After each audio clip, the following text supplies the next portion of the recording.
Hello everyone, the sum of 2 bar 75 and 3 bar 78 தான் நம்ம பார்க்க போகிறோம். ஃபர்ஸ்ட் எல்லாம் டெசிமல் பிளேசஸில் பார் வரும். இப்போ பாருங்கள், இந்த நார்மல் ஹோல் நம்பர் பிளேஸ்லேயே வந்து பார் வந்திருக்கு. அது வந்து நம்ம எப்படி எழுதுவோம்னா,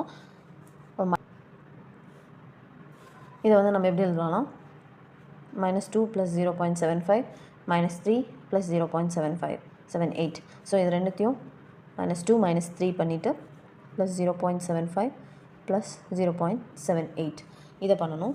ஸோ இப்போ பார்த்தீங்கன்னா நம்மளுக்கு -5 கிடச்சிருக்கு.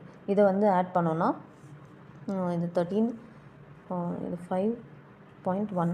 ஸோ இப்போ வந்து இப்படி நார்மலாகவே நார்மல் சப்ராக்ஷன் பண்ணக்கூடாது. நம்ம இப்போ என்ன பண்ணணும்னா இது இப்படி செப்பரேட் பண்ணிடணும். +1 + 0.53 இதை வந்து சப்ராக்ட் பண்ணிக்கோங்க. -4 + 0.53 நம்மளோட ஆன்சர் வந்து 4 பார் 0.53 தான் நம்மளோட ஆன்சர்.